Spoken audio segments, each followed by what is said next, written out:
So I am going to also remind everybody that as we go through this meeting, but prior to calling it to order, that when we want to take an action, please state your name when taking the action, and you will always have to take yourself off, unmute yourself at *6. So at this time, I'm going to call the meeting to order of the Sprague Special Subcommittee of the MARB. It is June 5th, and the time is 10:03. And we do have a quorum today. And I want to thank everybody for joining us. The second item on the agenda today would be the approval of the minutes from January the 30th of the subcommittee. And can I get a motion, please? *6. This is Christine Shaw. I move that motion, move approval of the minutes. Thank you, Christine.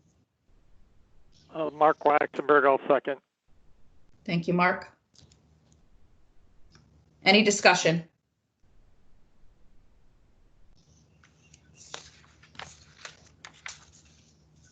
Julian, can I have a roll call, please? Yes. Mr. Waxenberg? Yes. Mr. Luciano?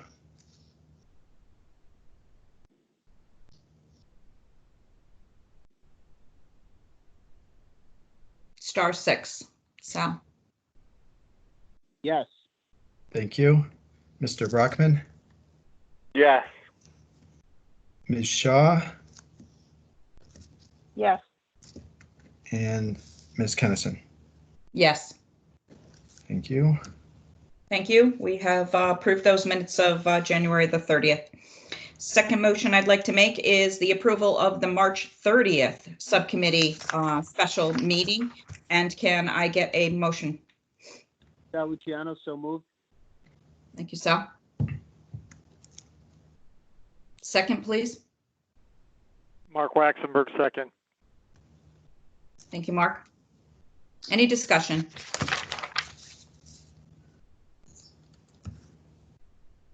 Let's move for all in favor. Can I have a roll call, Julian? Mr. Waxenberg? Yes. Mr. Luciano?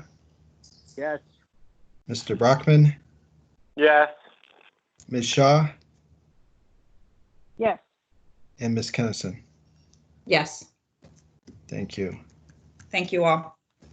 All right. The next order of business for today is going to be that we're going to take a look at the proposed recommended FY20 budget. This is the first time that the subcommittee is actually seeing the FY21 budget and the 5-year plan.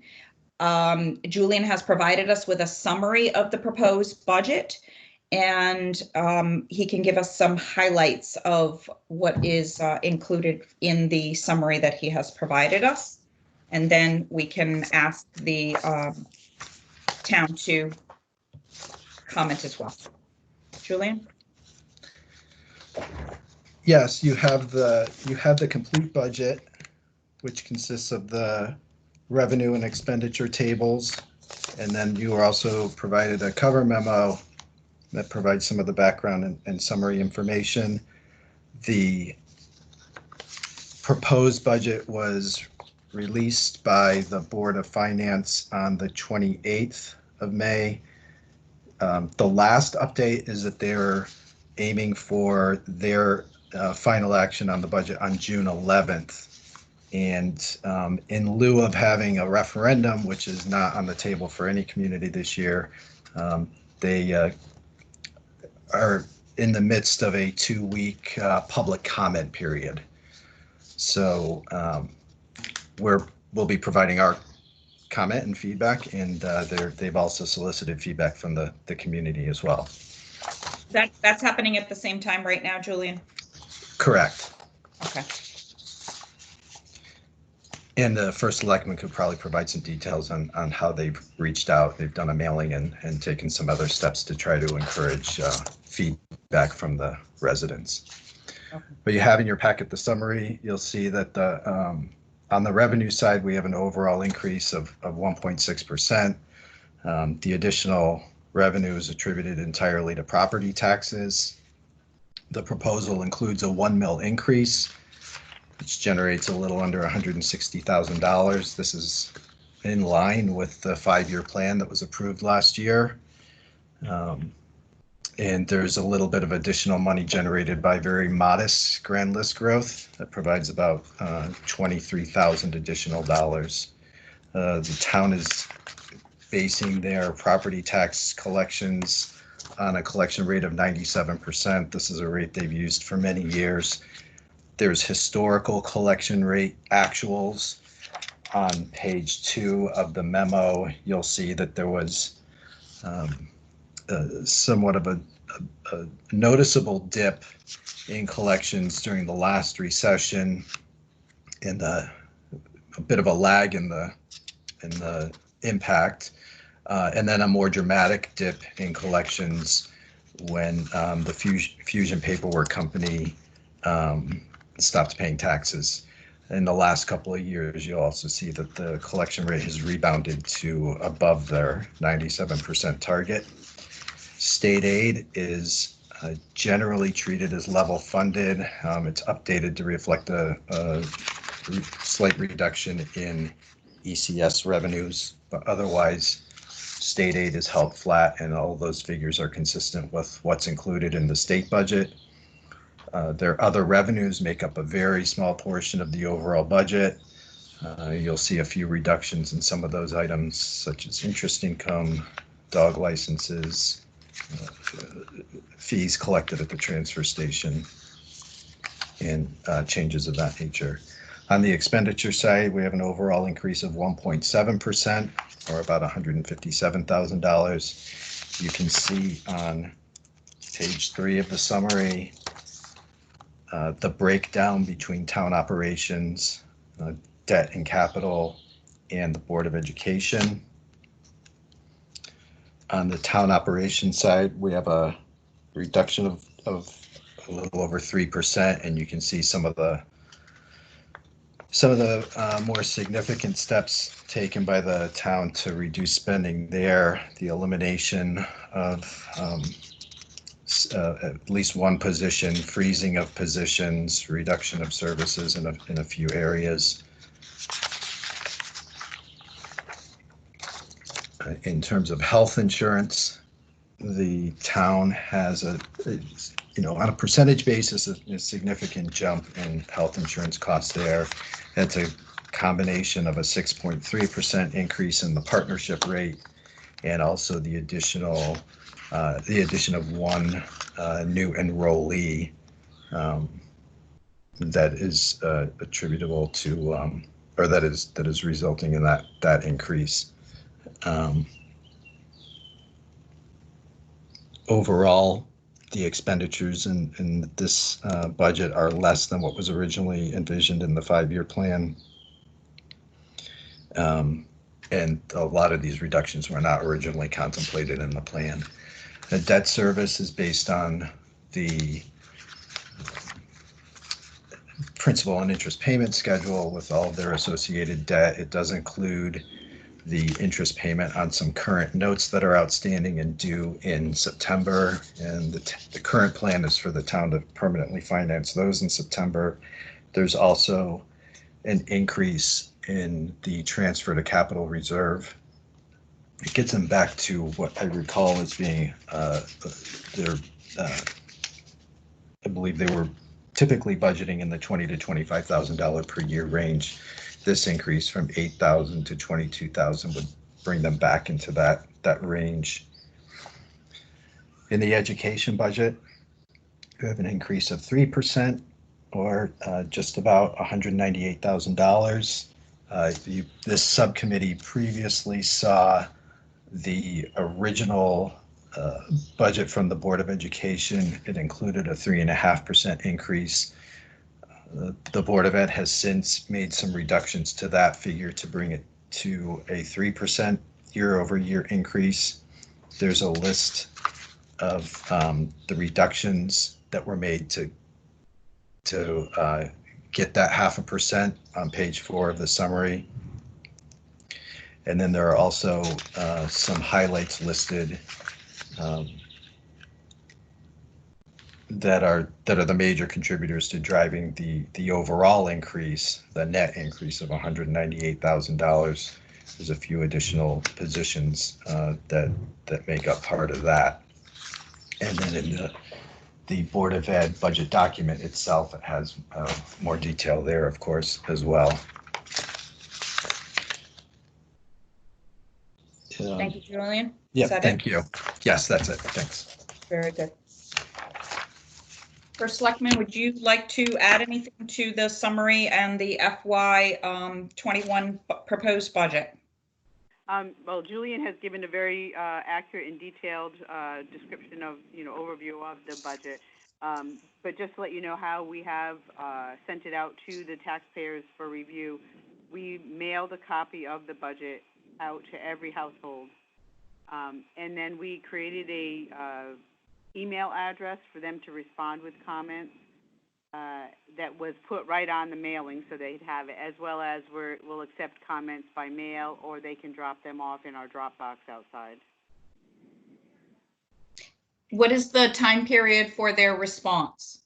They need to respond by Wednesday the 10th. The Board of Finance meets on the 11th. In the evening? Correct. Okay, so that's one item that I do want to bring to the attention to the committee, is that we are scheduled on June the 11th for a MARB meeting, and knowing that the Town of Sprague's Board of Finance meeting isn't going to occur till that evening.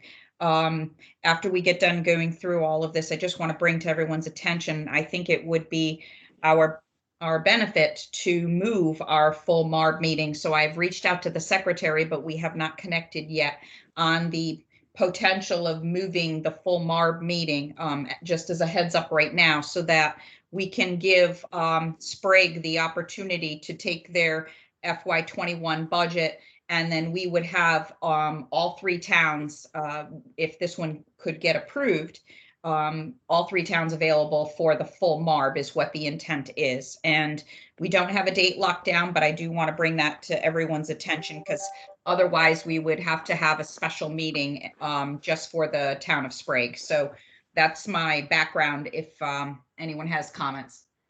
Sal Luciano, I concur. Thank you.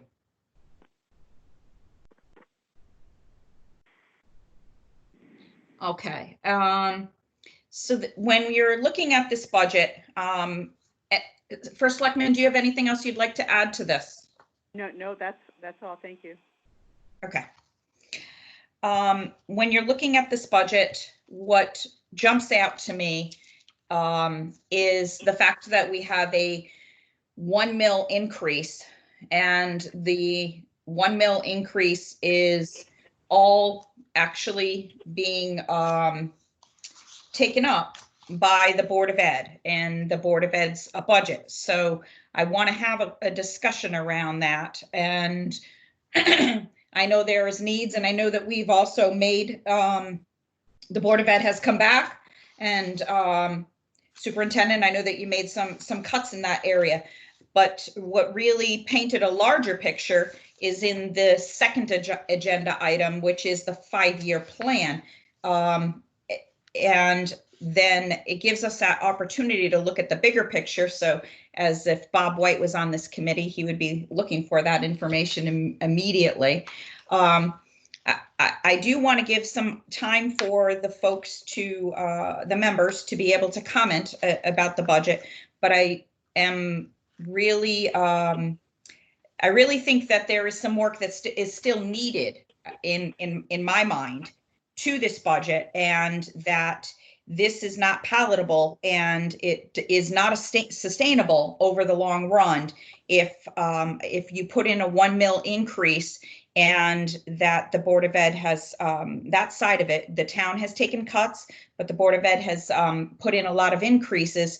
It is having a drastic there is no money going back to fund balance after this, or very minimal.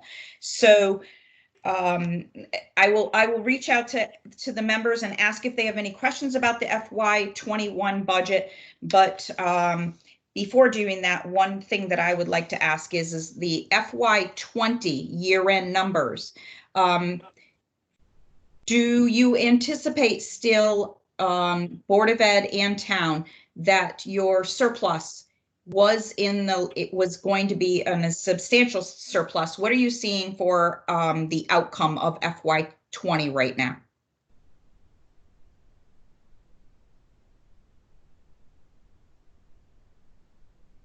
We are still anticipating there to be a good surplus, particularly on the Board of Ed side, which they are going to use some of for the capital projects rather than bonding out. Okay, do we have an estimate of what that is approximately, Superintendent?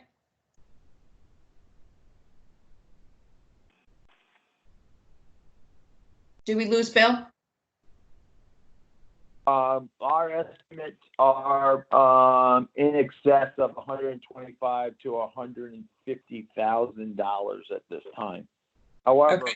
one of the things that we're in the midst of is negotiating with our transportation vendor for the governor's order.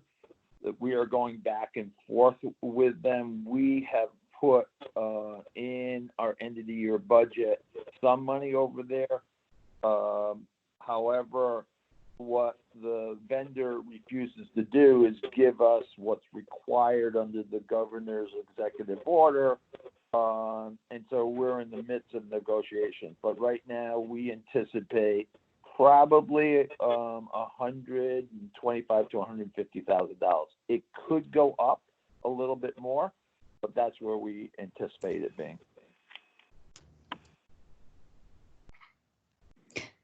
And I heard that some of this is earmarked? Or you're proposing? No. Included in our end of the year calculation is putting some money over for transportation. Now there's a disagreement on how much money our vendor is M&J. M&J wants from us. We disagree with their figure. The nice part of our contract with our transportation is we have a clause in our contract that says that we only have to pay for the days in which they transport students. Sure. And we exercised that clause by contract way back in early April. Mm-hmm. So we're still in negotiations. Our last letter to M&J, the bus transportation court vendor, is, look, if you don't give us what we're asking for and what the governor says that we are allowed to see, then we're not paying you. They have yet to respond. Okay. But we anticipate giving the town at least $125,000 to $150,000 back. Okay, perfect. Which according to the Board of Finance, I don't want to speak for them, is they're going to put that in the fund reserve. In the what does that mean? Fund reserve? Well, Fund in balance? their reserves. Okay. It's not earmarked. Not earmarked. That's correct. Okay, that's what I'm looking for. Okay, that's great news. Any comments from the members? Board members? This is Mark Waxenberg. Yes. I agree that the Board of Ed is the driving force here. It has been historically and continues to be, and some of it has to do with previous bad acts. But that said, again, we're looking at the cost drivers within the Board of Ed being special education high school tuition, which hopefully one can track based on the students that are in the program. Of course, you can't assume who may come in, but you certainly should be able to assume costs of who's there now and when they will go off or be, depending on their disability or their condition, might be exiting the program based on the IEPs and age and things of that nature. So at some point in time, I know the board probably should have with its special education coordinator an analysis of present costs and anticipated future costs based on existing finite students that are in that are under special education services to see what the impacts will be over the next 5 years within the 5-year plan. I assume you've done that now, but I'd personally like to see some analysis being done, because that's what your cost driver has been and is always going to be in their special education. Again, you can't predict who might come in, but you know who's there now, and you should hopefully be able to assume exiting, because I don't know where they are. They could be third graders, they could be high schoolers. You're responsible, I think it's 23 or 21, I can't remember now. So that's first thing. The health insurance benefit increases. We know that the state partnership plan is at a reasonable rate of 6.3. I think you've budgeted 7%, and you're budgeting for actuals versus eligibles, I assume. What I'd like you to do is, and I'm assuming now that you're adding the some of the eligibles have converted over to be actuals based on what Julian has said. I don't know if there's any other individuals within the town or the board that are eligible that you don't have in your budget for health insurance. My concern is if you don't budget for eligibles, then every year you're possibly going to have, you could have a significant fluctuation. All it takes is 1 or 2 people, especially in Sprague, to go from an eligible to an actual. And if you're not budgeting for them, you're going to see significant swings. So realizing that you may be over budgeting because you have budgeting for eligibles, I would prefer erring on the side of caution, again, an analysis being done. And under certified and non-certified salary increases, the only concern I have there is on another document, I noticed that the board says that there's not an increase in certified staff, but on, I think somewhere in here, the board, I think it's in the budget itself, says that there's an increase in staff on the board side. I think maybe 1.5 positions or 1 position, a tech position, and going from a half to a full-time on special education. So, because we know that the salaries are not going to go up 7%. I don't know what was negotiated. So this includes additional staffing. So on the board side, we're in the same predicament we have been. We're getting there. But over the 5-year plan, my concern is that we try to stabilize as much as we can with some degree of forecasting based on, again, health insurance eligibles and an analysis of special education present services. And on salaries, you know, I don't know what you're going to do. You're going to have, you know, that's a matter of projecting who may be hired, who may not be hired, and based on what's negotiated. But those are the cost drivers that I think we saw in Sprague for the past, since they've came before MARB. They're getting better. They're getting more defined. But I agree with Kim. There's still some concern there as to the specificity and what we can see for the next 5 years, because if the board, you cannot sustain a 3% increase annually over the next 5 years. I just don't, I hate to say that, but unless you're going to get an increase in ECS, which doesn't look likely, and or other grants, which are all speculative, I just don't see how the town can keep cutting to match a Board of Ed increases. And that being from education, you certainly need the money, but it's concerning. That's my 2 cents, or 3 cents. May I answer some of those questions? Yes, please. First of all, we have done eligible. We always, when we budget new staff, do a 2-person insurance on what, and so right now we're pretty secure in the eligibles and actuals.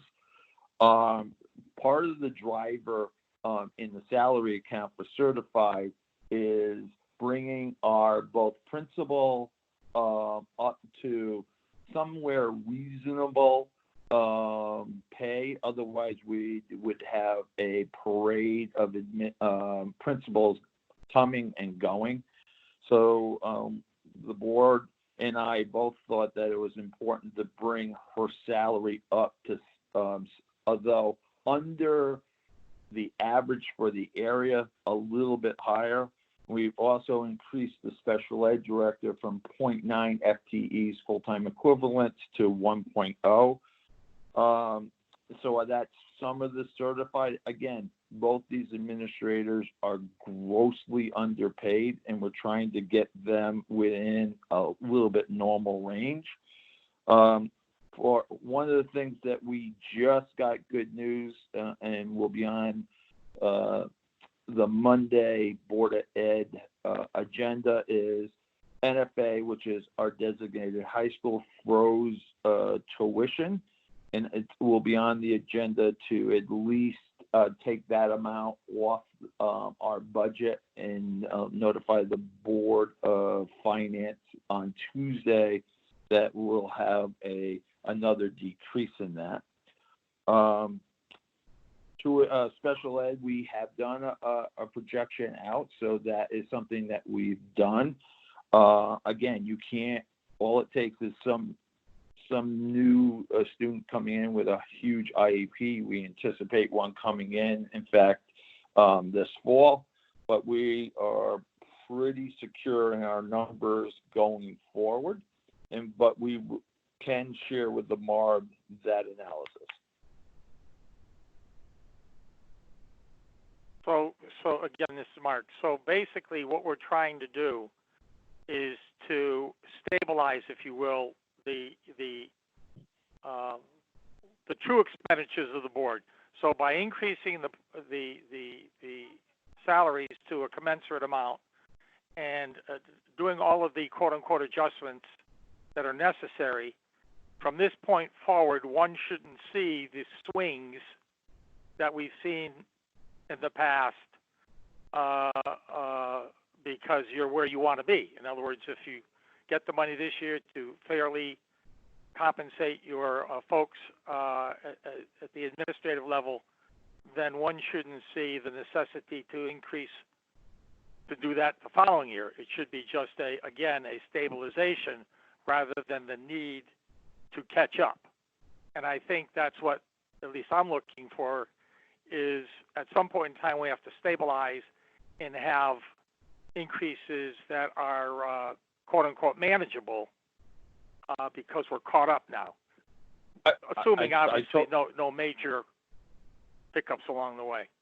I totally agree with you. One of the drivers is our non-certified staff received a 4.9 that was negotiated before I came in % increase.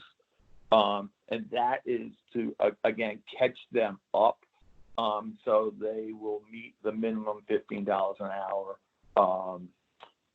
salary range that is required by law.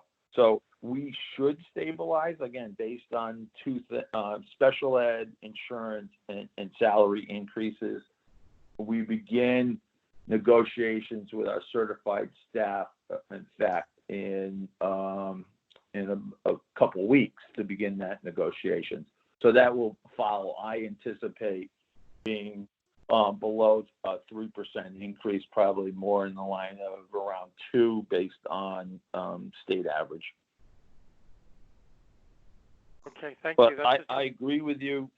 You know, as I look out, I have the same fears that you do. that we can't sustain this going forward. Thank you. I'd like to follow up on the question regarding sustainability. This is Christine Shaw.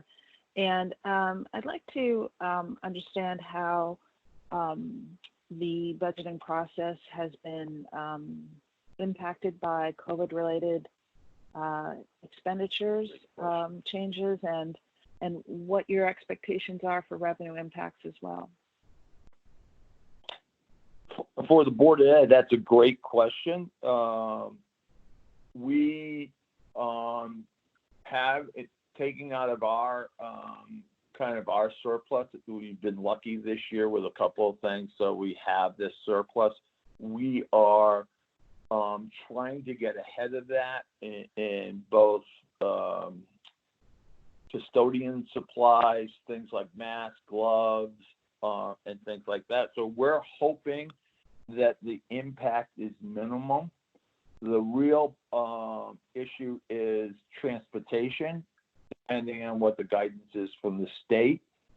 We've heard anything that, buses have to be at half of capacity. If that's the case, that will have huge impacts for us. But as of that, we think we have everything in line currently right now, and we don't anticipate a huge increase going forward. Christine, I'd like to piggyback off that. And, go ahead. Was that the first selectman? Yep, I was just going to say on the town side, supplies for, hand sanitizer and masks and that sort of thing, and things that we've needed to purchase for, being able to open, once we're ready to do that, open to the public again, are up somewhat, but it's not huge either. And our transfer station revenue is down because we've had to, temporarily we stopped collecting money. So, for bulky waste, but we had to keep it open. So our expenses are up because the bulky waste, while people weren't having to pay for it and they were home, were cleaning out their homes of all, anything they could get rid of while they could get rid of it at no cost. So we anticipate some increased expenses there. Okay, so as of yesterday, with the governor's announcement, the town of Sprague has 51,000 that's been allotted through June 30th for reimbursement. So if the expenses are up to, and it's probably the number you might have already requested through OPM. So if the expenses are greater than or under you have 51,000 to be able to cover the entire town, but you would have to supply invoicing and to get that. Do you think between the two of you that you might be over the 51,000, or do you think that that would cover us? So what would then happen is that your anticipation for your surplus of this year, you would at least be up to be able to replenish some of those expenses that you're bringing to our attention. Yeah, I don't, on this side, I can't think that we would be anywhere near that dollar amount. And I don't, on the school side, you hadn't indicated either, Bill, that we would be. I don't think we'll be over the 51,000. Yeah. Okay, Combined, so then Yes, all of your that's combined. expenses, so all of your expenses that are loaded into the FY20, there is a list of allowable expenses, but within that, you then should be able to replenish some of those costs that you described today. Okay, excellent. Yeah. And there's also FEMA money available also that we've keeping track of also for our expenses also. So that will help keep us under the 51,000. Right. And actually with that, the FEMA you have to apply for first, and the CARES is follows second. That's correct. And remember, the Board of Ed also got CARES money also from the federal government already also. Okay. And we also, because the State Department of Ed miscalculated our ECS, we picked up around $24,000 from that. So we think we're pretty well set. Beautiful. That would be helpful if we could replenish some of it will help build fund balance because we started this year, with $800,000 in negative fund balance when we closed out the year end and in the general fund. And that is kind of disturbing if you need to be able to make progress to chip away at that. And that is, the past history that we've experienced, and I believe it was 2018 when we actually took a $1.2 million loss in the general fund. If on the Board of Ed side, one of the things we're trying to do is use this money strategically again to build up a surplus. So we need to. And to get our supplies back where they need to be, get everything set. So we won't have those huge increases that you're seeing at 3% is even in today's market is pretty large, but we need to get those increases back down. Otherwise we can't sustain. We understand that. The board understands that. Yeah. Agree. Any other comments from the board members?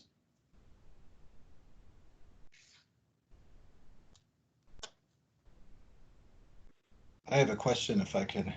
Of course. Jump in for a moment. Superintendent, are you at a point where you could identify approximately what the adjustment to the projected NFA cost would be, or is it premature to? We just got that last night. We will have it on Monday. As soon as we have it, we'll forward it to you. But okay. We're in the middle of working on it right now. All right, thanks.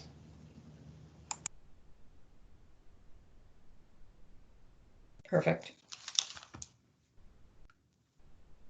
If we have no other comments, we can move on to the next agenda item. I do not think that we're ready no, we do not want to take action on this budget is my recommendation. As we have with the other towns, we ask for the locals to approve the budget first, and then we can take action on it second. And I still think that I don't know, unless the members feel differently, I'd like to hear. I'd agree with that. That makes sense. Yeah, I agree. It's Mark. Thank you. Yeah, it makes sense. Luciano. Agreed. Thank you. So to put things in perspective, as we talked about the lookout, I think it's important that we move on to the 5-year plan and take a look at that. Julian, do you want to give some highlights on the 5-year plan? Or do you? Yes. Yeah, let's do that. The town worked very hard to put a plan together to provide the committee the larger context for the FY21 budget. This document and this plan is still in draft form, but does provide the larger context, in particular the overall impact and forecasting of the fund balance for the town. So you can see the draft plan that was provided includes an explanation of the major assumptions that were included in the plan. It continues with many of the same assumptions that were built into the previously adopted plan, such as very conservative grand list growth projections, a mill rate progression that is in line with the previous 5-year plan. So we see the 1 mil increase for FY21 followed by half mil increases in the years that follow. Same collection rate. State aid is treated as flat. One of the more significant variations in terms of the approach to this 5-year plan is the previous plan assumed that all education spending or education increases would essentially be revenue neutral. the way it was portrayed was that any increase in aid from the state in the form of ECS grants would be matched by an increase on the expenditure side for the Board of Education, and therefore the two offset. The revised or the updated draft plan doesn't contemplate any increases in ECS, but it does build in addition to next year's 3% increase in Board of Ed expenditures, it does build in increases for the out years. And those, there's, description of some of the historical changes on page 3 of the assumption section of the plan. But when you chart it out, you look at the historical actuals over the last several years, when you sort of factor out that anomaly in FY18 where there was a significant overrun of the budget, it has been a pretty steady, modest annual increases in the budget on an annualized basis. If you take the 2015 figure and run it out with 1.1% increases, you kind of end up where we are today. So they've built in increases of 1.3% per year for education. Obviously, these some of the additional work and some of the additional analysis, such as the items that Mr. Waxenberg described earlier and projecting out, there's some fine tuning to be done here. But overall, if you go to the final page of the plan, you'll see what, when you wrap all these assumptions into this package, that the results are displayed in terms of fund balance on the last page there. And you'll see that the town in the 5-year period, if all of this were to play out the way it's described in the preceding pages, at the end of the 5-year period, the town is still, in a negative fund balance position, which obviously is not the desired end. Part of this is a result of a significant one-time revenue in the current fiscal year that was expected to be recorded as a revenue in the current fiscal year. And so that was the property lease with Willimantic Waste that generated $325,000 up front. And the accounting rules require that revenue be amortized over the life of the lease, which is 99 years. So you can see on that table on the final page of the plan there, it's what would have essentially helped eliminate the negative position in fund balance this year has to be spread out over a much longer time period. And then on the last line of that exhibit, you'll see what the projected fund balances were in the original plan. Obviously, it's a significant variance there due to that accounting rule and also due to the change in our approach to the spending, in particular the education spending. So once again, it's a work in progress. There's some fine tuning to be done here, but I think it gives you a good sense of the impact of certainly of the FY21 budget on fund balance and where things are headed given the assumptions that are used here. And that's all I have. Thank you, Julian.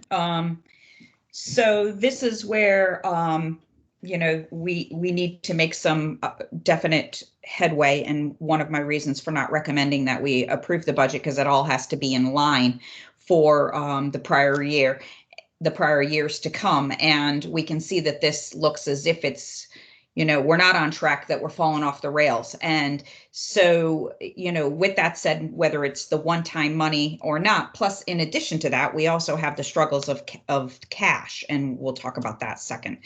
But so that impact, if we're able to change the fund balance at the end of this year and give back to that bottom line, that is going to be the driver that would actually change a lot of this, because what is causing even if you stayed in line in very low, which I wish there were larger surpluses, but very small surpluses year over year, except till you get out to, the 2025. That would have to change, because I wouldn't accept a plan where where you're going to project that you're going to have a deficit unless you can close that deficit. So that's one thing to look out for in one of the changes for selectmen when you look at the 5-year plan. And also, I think that if we hear the message today and you take it away, if the Board of Ed and the first selectman, the town, could work together and then come up with a anticipated what is going to change in that fund balance, if you're going to be putting, somewhere between 125,000 to 150,000 here, it doesn't close this year, but it does have a large impact on this. Take into consideration the funding that would be replenished from COVID at the end of this year, even if it's sitting out there that you're going to get those funds in a future year. That changes things. Can we close this gap? Because we definitely need to get to a sustainable situation. Those are my first initial thoughts. In addition, what I want to bring to this board's attention is that based on the MOU agreement, we're required to provide Sprague with guidance of their operating budget relative to the 5-year plan. So they go hand in hand, and that is part of that MOU. So, and in addition, we do want the town to approve those budgets. So I think that it is our role and responsibility to make sure that we guide you appropriately to move to that level of sustainability. Any comments from board members, please?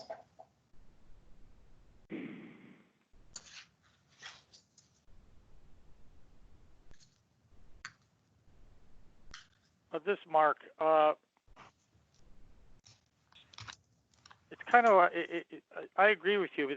The difficulty in the past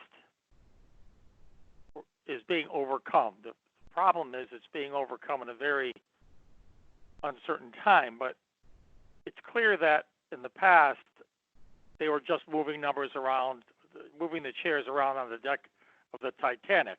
Now we have a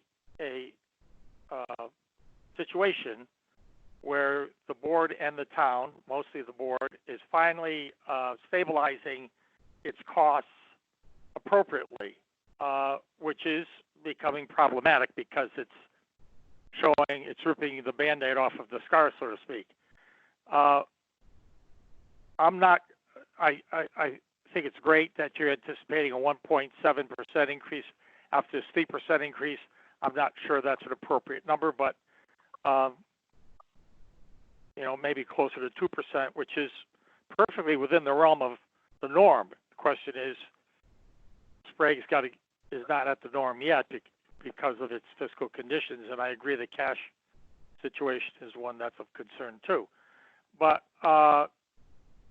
it's hard for me the goal, I believe, for MARB was to always create, at the end of the 5th year, firm ground, systemic change, and a fund balance that at least allowed them to pay bills and to absorb some sort of overages that may occur during the budget year. We're not there yet within this 5-year plan. I agree with Kim. It's still showing deficit. I guess my question is, though you have a $325,000 amount of money that's out there from the sale of that factory, and you have to amortize it over 99 years, where does the money go? It's cash. On paper, you can't put it there, but what do you do with it? You know what I'm saying? It doesn't evaporate, or do you just put, and literally, I think of, okay, you put it in the bag and you take out whatever, over 99 years, whatever that amount would be, $3,000 a year or whatever. I mean, it's Sprague's money, but how? It's confusing to me. You have $325,000 somewhere. Correct. So the difference is, Mark, is in a financial statement situation. So there's differences between balance sheet items and profit and loss statement, the income statement. And in this situation, it was intended that they would be able, originally intended until the auditors brought it to our attention, is that, and it is also because of a new GASB requirement that they had to do this, is in the past that those funds would be part of the revenue base, all of it. So yes, they receive the cash. However, they only get to record $3,000 of income on a yearly basis over 99 years is the issue. So it rests up on the balance sheet. It's not part of operations, and only 3,000 is doled out. Knowing that the cash situation has always been a challenge, you can be sure that the cash isn't in a separate pot of money. It just went into the bank account to help pay bills. Okay. So in essence, you would have thought that the fund balance, if it went through, it would have then fell to the bottom line. It's not falling to the bottom line of operations.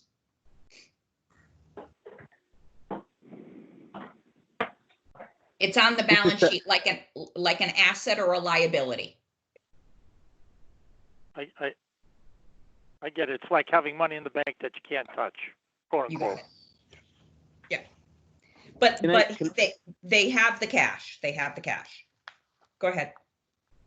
This is Sal Luciano. I have some concerns given the context that we find ourselves in these days. If we don't get help from Washington, D.C., this is going to be the least of our problems. We're going to have 160 towns in the MARB, and the state is going to ask if they can come in too. Right. You know, and so we're into the weeds, and I realize that the budget is a little off, but in light of the train that's about to hit us, if we don't get help from the feds, I almost feel like I'm wasting time here.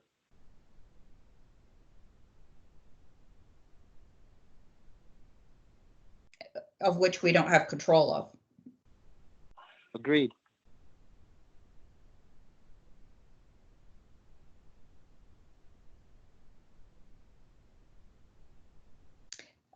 Any other comments about the 5-year plan and takeaways about this plan?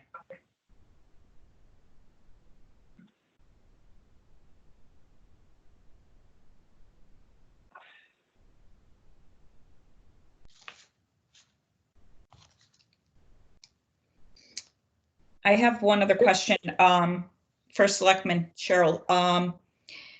The property tax deferral option, what option did you take? We took deferrals.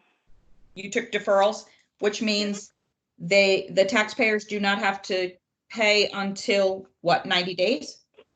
Right, they have to pay before October 1st. It'll be delinquent on October 1st.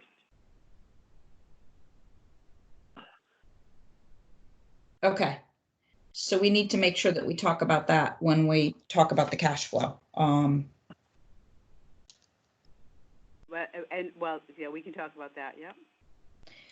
And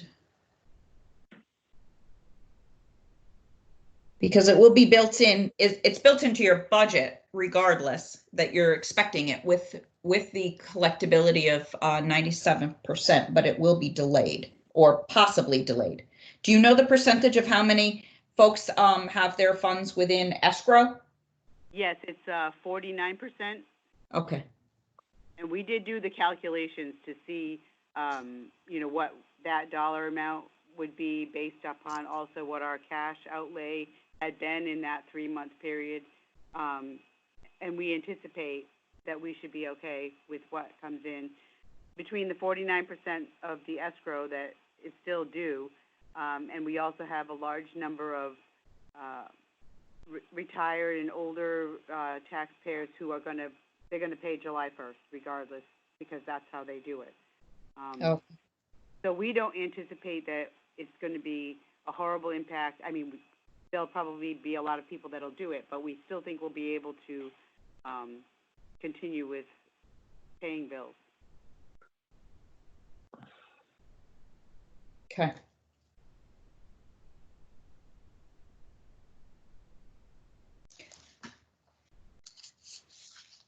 So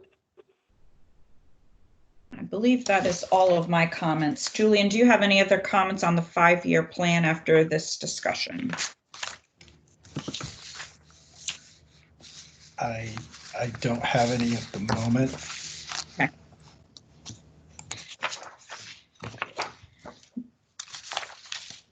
Then on this item, I am not, I don't think that we didn't put it down that an action was to be taken. We knew that it was the first time of a draft and it was a process, and, you know, knowing that this is the first time that the first selectman and the superintendent did not build the 5-year plan, and they're now putting things together and connecting it. I'm hoping that you will take this back and then work together to make sure that we can close some of the gap on this 5-year plan, and then bring it forward again at the next meeting. Okay. Absolutely. Thank you. I think that the next item on the agenda, unless anybody else any other comments, is prior to going on to the conversation about the corrective action plan, I would like to hear an update on the cash flow. Yeah, Please. We don't have an update on the cash flow at this point. We're working on it today. Okay. Because the last time I was aware, when I looked at the last cash flow, it really showed the dip being a potential shortfall in the month of June. And so I'm wondering how you are faring out through, if the plan has changed for this month. With that dip in June, that was assuming we were paying all of our Board of Ed expenses in the month of June to match up to what was budgeted. Okay. However, we have been paying about 2 months behind, so I then adjusted it, which puts us in a better cash position where we are managing it. We still are, I think we only have April and May outstanding, and mostly April is actually all paid for, I believe, for the Board of Ed, so it's really mostly May expenses that are outstanding right now. So we are catching up from the 60 days on the Board of Ed side. And on the town side, we are all caught up with our bills. Do you know what the ending projection number is, or at the end of June? Because you have 91,000 in cash. I'm working on that today. I have not had a chance with doing the 5-year plan. Okay.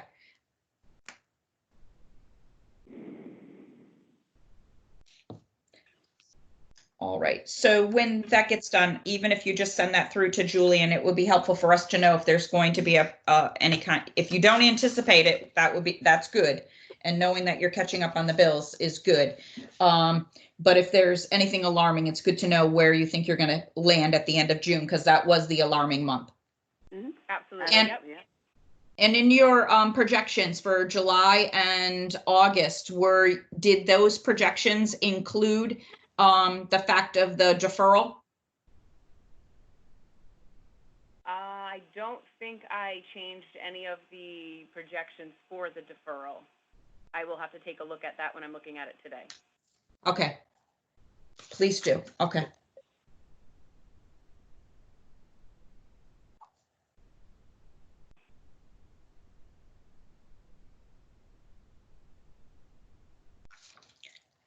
Any questions about cash from the board members?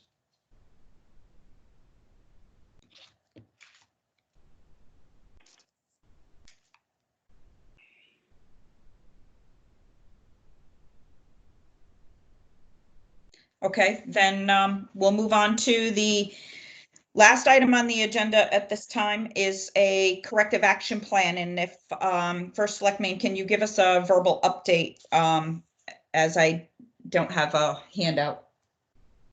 There has not been any update, no change to the corrective action plan since the last time. We have been working on, the budget and the 5-year plan. So we're still working to finish and close out the items. Okay. And are you planning to go with the same auditors, or did you put out an RFP? The Board of Finance voted to go with the same auditors, and I did suggest to them that if they wanted to look at other firms that they started early in the process, perhaps even in the fall, to send out RFPs to give them plenty of time to interview. So they did go with the same one for this time. Well, you probably don't know.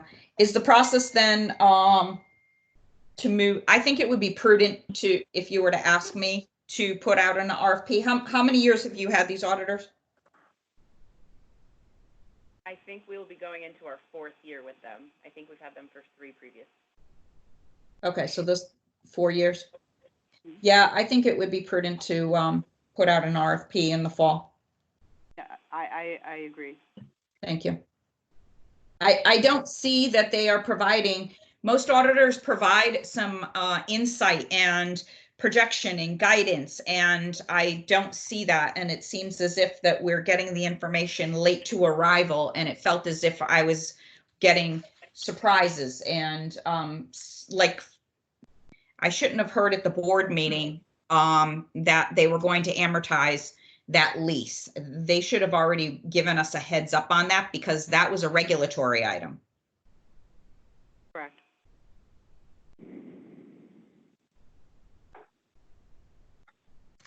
I will make that recommendation to the Board of Finance, and, even perhaps come up with some names for them Please. to send out. Yep. And if you need any assistance, Bill Plummer, who usually attends our other meetings, or Julian, we also have a list of them in our portal that we could pull based on your size of town. And so that this way you don't have to go after the most expensive auditors, but let's, I think it's time to get somebody else that will steer you.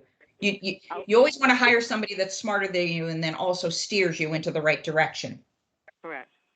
I'll reach out to Julian, because I think that would be helpful to have that list. Perfect. Thank you. Yep. All right. I do not have any other items on this agenda. Does anybody else have any other comments? Yeah, this is Mark. Yes, Mark. One last thing. Please. On the audit and on the corrective actions, a significant amount was identified on the board side, and that's why the initial MARB was because of some things that were occurring on the financial side of the Board of Education, which caused difficulties for the town. And I'm just curious to the superintendent. It mentions a significant amount of weakness relative to written policies, procedures, maintaining the general ledger, et cetera. I'm assuming that you're in the process, as you have stated in the past, or maybe the previous superintendent did, that you're in the midst of creating these policies and procedures for the board to follow, so that we don't have, so that weakness can be dealt with appropriately. But that said, recognizing that other districts that may be working through OPM, it may be helpful that if you are looking for policies and procedures regarding X, Y, or Z, rather than creating them out of whole cloth, using OPM as a resource with other towns to maybe take some of their policies and procedures that are applicable to Sprague and modifying them appropriately so that you can use them might be something that could be considered. But obviously, as I stated, the auditor found on the board side weaknesses in the area of general ledgers and just internal controls, child nutrition funds, et cetera, that you're resolving. But if we could have an update at a future meeting, that'd be great. And using OPM's resources, if need be, also might be helpful to create such policies. That's all. That's it for me. We are about 90% through that corrective action and have almost everything in place. And by the beginning of next school year, probably September, we should have 100% in place. That's great news. That is great news. forwarding that to Kim or OPM for their review, I think would be appropriate, but that's great news. Thank you. We'd be glad to do that when everything's done. Thank you. We are coming in the end of, and we have June, this end of the month. And so if anything is to get implemented, it is important that we do get these items implemented. Mark, thank you for reminding me of this. I do want to let you know that OPM did sit down with the town and provided them with a template, and the Board of Ed with a template of another town's policies and procedures so that they could have some guidance. So you're spot on right there with that comment. Thank you. First Selectman, are you anticipating, or Superintendent, are you anticipating that any or all of these audit findings will be closed this year and they will not be repeated again? There were some that we have already completed. Policies and Right. procedures will not be done this year. Okay. On the town. Sewer is closed, yeah. What was the other one? There was another one that was closed, and I don't have them in front of me. But I don't anticipate anything else that still remains open from the last report will be completed. Okay, so as a I'm just takeaway. going off of memory. I don't have it in front of me right now. I apologize. Okay, so as a takeaway, I would like you to take a look at those when you're going back, and then making sure that we just keep that at the highest level, because keep in mind, audit findings, when you go for your bond ratings, and it's your how you handle your town and how you handle your Board of Ed as far as controls are concerned, this has an impact on your bond ratings. It lets them know, as well as your fund balance. So all of this coupled together looks alarming to somebody in the banking industries and bond agents. So it's important that we get all of these items closed, and they've been lingering for some time. So we're going to continue to harp on you to make sure that these items get closed. Right. So I believe the internal weakness for the Child Nutrition Fund is going to be closed this year. The really old ones, I believe, like the water and sewer, I know it. Sewer, that one is definitely reported. done. Yep, that one from 2013. That one is done. So okay, and we have been we are aware of how that affects us. But thank you. Okay. And I know that you're making progress. So the other area will be the general ledger closings, and the reconciliations that need to be completed. Yes. All right. Any other comments from the members, from the board members, please?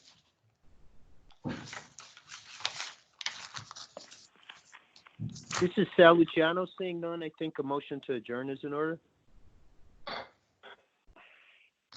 Does anyone want to? I'll second. This is Mark. Always willing to second Sal. Thank you. Thank you, Sal. Thank you, Mark. So this meeting is adjourned. Thank you, everybody. Thank you. Thank you. Stay safe. Thank you. You too. Bye.